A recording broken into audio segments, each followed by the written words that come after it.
Hi everybody, Natasha Coach here with the Van City Home Team in RE/MAX. Here for our Thursday Van City Scoop. Sorry, I'm a little bit late. I think I'm on Mexico time. Anyway, today was a nice day here. I think there's quite a bit of snow still over there, and other than a little bit of Wi-Fi problems, I can't complain about anything right now. Hi Paula. So today we're going to talk about the 10 best kept secrets for buying a home. Hi George, how are you? Excuse my appearance. I had to throw out my hair after being at the beach all day. So this is what you get. Okay, so I'm going to kind of work backwards this time. Usually I go from 1 to 10, but this time I'm going to go from 10 to 1. So that way I don't miss any of the points that I put together. So all right, let's start with number 10. So best kept secret number 10, keep your money where it is. If you're planning on buying a home, don't start moving your money around at least 3 to 6 months before you buy your house. You want to make a good impression on a lender, so you don't want to be, making big purchases, financing a new car. Just in general, don't move your money around. Hi, Melanie. Thanks for joining. A lender wants to know that you're reliable. I am tanned, thank you. A lender wants to know that you're reliable, and they want to see a proper paper trail. So leave your money alone. If you want to make any purchases, wait till after your mortgage is approved and you've bought your house. Then you could probably go and do some of the things that you want to do. Hi, lovely to yourself.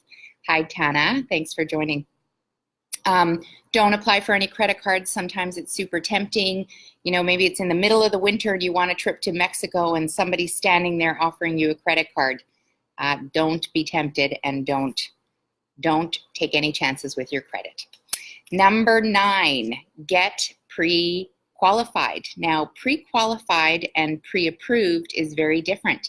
Anybody can get pre-approved for a mortgage. Basically, you can just phone a mortgage broker or go into your bank, tell them how much you're making, and they say, oh, you're pre-approved for, $500,000-$600,000. Well, there's more to it than that, and you really want to go through the financial process to get pre-qualified. Not only will it give you a much stronger chance when you're making an offer, it makes the process simpler. You're a better qualified buyer, you have a stronger offer, and not only that, you can shop around for a good interest rate, because at that point you've got your financials in and you're not over the barrel to try to scramble to get financing at the last minute. Hi Mitch, and hi Olga, thanks for joining.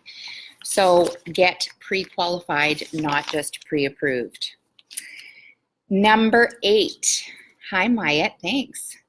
Have a survey done. If you're buying a house, there's two options. You can get what's called a survey certificate on the house. Basically what it is, it's a diagram of the house, where it's situated on the lot, gives you the land dimensions, and it's really important to have. There is a way to bypass that by getting title insurance. Personally, I think that it's always better to get a survey certificate. It ensures that you're never going to have a problem with your neighbor, because maybe your fence line is not in the appropriate spot. Maybe your garage was built previous and the roof is protruding into the neighbor's yard. You don't want to have any problems with your neighbors. You don't want to go and resell the home later and find out there's an issue. So get a survey done if you're buying a home. I mean, it's going to be beneficial. It'll cost you a few $100s and it's completely worth it. Number 7, don't try to time the market. Everybody does this, and really the truth of the matter is that the market is very unpredictable. Right now, it's January, typically slow, and it's actually quite busy. I have heard probably 1,000,000 times from clients telling me that they wish they had bought last year, or they wish they bought a couple of years ago, and they didn't, and now they're buying. Don't try to time it. Don't try to outsmart it. Buy when you're ready and you can afford to buy, and just make sure that you do your research to find the best property at the best price. Hi Jackie, hi Farana. Nice to see you guys. Okay, number 6, bigger is not always better. We get sort of drawn to the largest house on a really nice street.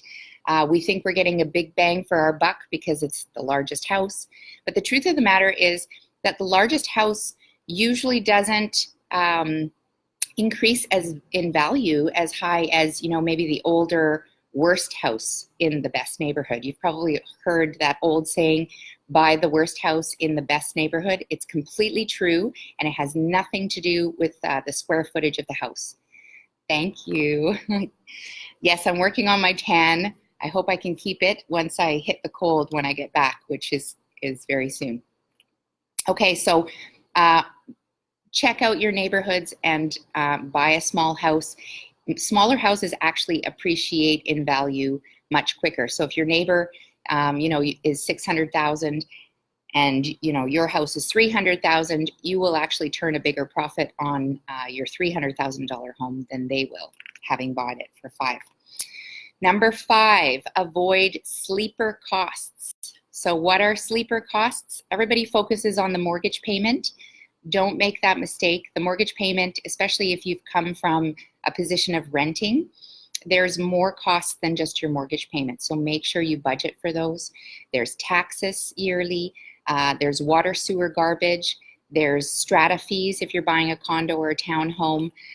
In some cases, if it's not a freehold property and there's a bare land strata fee, you want to make sure that you incorporate all those extra costs into your budget so that you don't get into buying a property and realize that you can't afford it. Hi, Olena. Thanks for joining. So number 4, you're buying a house, you're not going on a date with it. So keep your emotions out of it. This is a really, really tough one. I've been out with clients that are in love with the paint color or the way that the property is furnished. As much as I really, really canvass how important it is to stage your home when you sell it, buy it based on, not based on emotion and based on instinct. Trust your instincts. People know when something is a good deal. I mean, we inherently know. Sometimes we convince ourselves that it's a good deal because it just looks so enticing. But stick to your instincts. Don't buy based on emotion. You're going to regret it. I've actually bought a house based on emotion, and I did nothing but sink money into it over and over and over again because I loved it so much.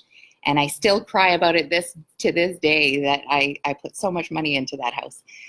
Anyway, number 3, give your house a physical. You wouldn't buy a car without looking under the hood, although I have bought a car, looked under the hood, and didn't really know what I was looking at. But I would definitely bring a car that I was considering to a mechanic that knows something about it. So, cars are a lot less expensive than houses, so why would you buy a house without having a building inspection? Have a building inspection. Not only could it save you thousands of dollars and maybe stop you from making a mistake when you purchase, it can also give you a bargaining chip. Maybe there's some things that you didn't see that could be wrong with the house, and you may have a negotiating tool to go back and say, listen, I think that maybe we need to readdress the price. Hi, Yvonne. How are you? Nice to see you. Okay, number 2, the secret science of bidding on a house, making the offer. So let's talk about the offer process, because I have been through this many, many times, and many clients think that they know how to begin this process. But let me tell you, your opening offer should always be based on 2 things. What you can afford, of course, number 1, because you don't want to overbid. Hey, Paula, thanks. And number 2, what you really believe the property is worth. So a lot of buyers that I've had, they just kind of want to throw a number out there and see what they can get it for. You don't want to insult an owner because you may regret that. If you do, cause some animosity with the owner, they may be very, very difficult to work with later. Do your homework. Check out what's been selling. Check out what your neighbors are doing. Maybe there's something that they've done that would hinder, the property value to the point where you could negotiate it a little bit less. But come to the table with your homework done, because the seller will definitely respect that a lot more and be willing to perhaps negotiate a little bit more if you've done your homework. And they won't think that you're just trying to get a really good deal with no homework done. Okay, now for the last one, number 1. I hope I went through all 10. I think I did. Stalk the neighborhood. Check out the neighborhood. Drive around, go morning, noon, night, see what the neighbors are like. I've heard many, many people moving in and then they hate their neighbor. You have to live beside these people, so you want to make sure that you like where you live. Check out where the nearest grocery store is. Drive there during the heat of the rush hour and see if you can handle that drive. The last thing you want to do is realize that the time that you're going to be going to and from your new home is spent in 2 hours of traffic, and then you end up having to sell it because you can't stand it anymore. So good schools, even if you don't have children, check out the schools in the area, because if you do end up selling that home, believe it or not, a house that is in a good school district versus a bad one can lend at almost 20% more in income. So even if you don't have kids and schools aren't important, they are to the next buyer potentially. So check out the area and anything that may affect the future sale of the house and your enjoyment of living in it. So hopefully you've enjoyed the top 10 secrets that I think are the best ones in buying your first or second or third home. And I hope that everybody has an amazing weekend. I'm going to enjoy the last bit of my holiday before coming back to the snow. And I will see you guys all next week on Tuesday at the Van City Scoop. And if you have any questions, feel free to PM me or reach out by phone. I'm still answering my phone. And have a great night, everybody. Talk to you soon. Bye-bye.